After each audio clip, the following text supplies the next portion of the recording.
সালমান শাহ হত্যার বিচার সবাই চায়, ছোট থেকে বড়, বড় থেকে বৃদ্ধ সবাই চায়।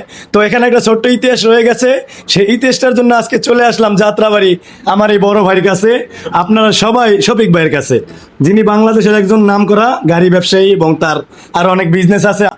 ভাইয়ের কাছে জানতে চাই, ভাইয়া আমরা শুনেছি যে সালমান শাহ ভাই মৃত্যু হওয়ার পরে গাড়িটি নাকি আপনি কিনেছিলেন? হ্যাঁ, বেশ, মানে উনি মারা যাওয়ার কয়েক বছর পরে গাড়িটা যখন সেল করে, তখন আমি একজনের মাধ্যমে গাড়িটা, সামিরা ওনার নামে ছিল, তো আমি ওই গাড়িটা আসলে কিনে আমি প্রায় 7 বছর গাড়িটা চালাই।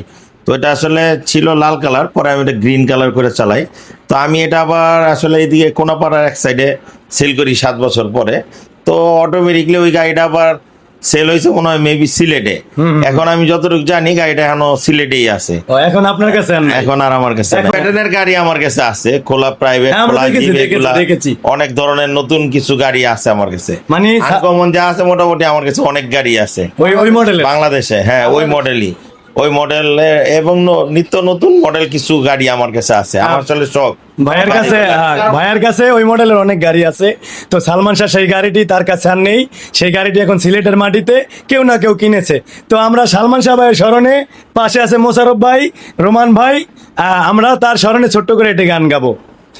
তুমি দিলে দু চোখে স্বপন, তুমি আমার যে চির আপন, সেই স্বপ্ন ভেঙে দিও না, সেই স্বপ্ন ভেঙে দিও না। মন চাই সারাক্ষণ ছিঁড়ে বাঁধা বন্ধন, তোমারই কাছে শুধু ছুটে আসি, শুধু একবার, শুধু একবার, শুধু একবার বলো ভালোবাসি। যদি বলো একবার, এ জীবনে শতবার হাসি মুখে পড়ব মরণ ফাঁসি। শুধু একবার, শুধু একবার, শুধু একবার বলো ভালোবাসি।